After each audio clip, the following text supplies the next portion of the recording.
need water. But like I love playing in water. I'd make water puddles myself if I couldn't find water. I'm like, okay, we're gonna take buckets of water and cups of water, go outside, dig a hole and pour it in there. Just play in the water. I'm like, yeah, I'm a water baby. Anytime we'd like go camping and there was water, I'm in that pool right after camp setup. So yeah, it was my thing. But then like when I got older, it was like some traumatic things happened, I guess you could say, with like spirits and water and things. And so like I tried to stay away from it because I felt like it was trying to kill me. And I was like, are you trying to like rip out my soul? Like, what the heck?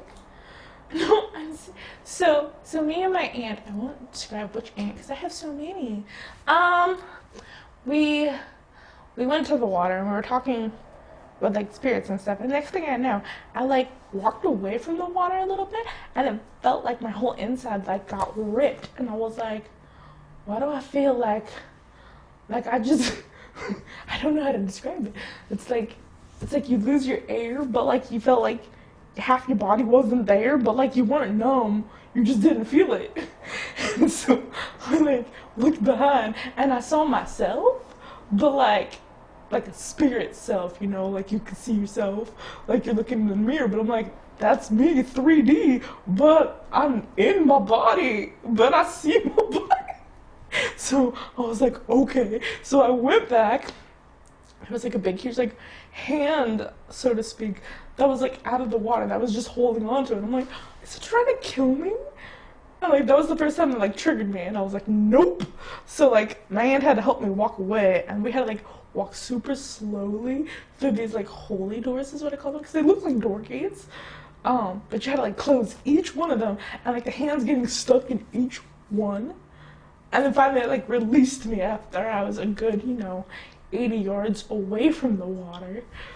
And that's why I tried to like stay away, because then afterwards I'd see like all these like like on TV shows or something, you'll see like that water bubbling effect before like something explodes. I've seen water globs like that, but they were huge. Some were small, but most of them were actually pretty huge. In random parts of the water that I was around, after that, for at least 3 years, like they were just water globs, and I'm like, I must be tripping, but I know somebody else saw it. So I'm like, I have it on video. I know other people saw it. I'm not going crazy, but they're following me, and it's just like they would sometimes be like, we're coming after you, or we're gonna kill you. And so I'm like, I'm just gonna stay out of the water for a while. So then I like tried to like stay away, but I still felt torn from the water, and I'm just like, why must you do this to me? So writing the story, actually, that part was like somewhat true of like what happened with the water and stuff. But like, I mean, for me, I personally like chose to like change it for like if there were children watching or like reading my story, and they're not gonna get too creeped out. Hopefully, I'll make a child-proof one, and then the older ones, this is the real stuff that happened. Like, I don't know. I made it to where I was like kind of more like relatable a little bit, so it wasn't as spooky out as what it could be. But it was real stuff that happened. But I just put it in the book to be like, you get more like a feeling of like that underwater. Like, why is she being chased her whole life? What the heck is going on? Like, she be having powers? She be doing this? Yes, I do in real life. But you don't know that because you don't know me. It's like.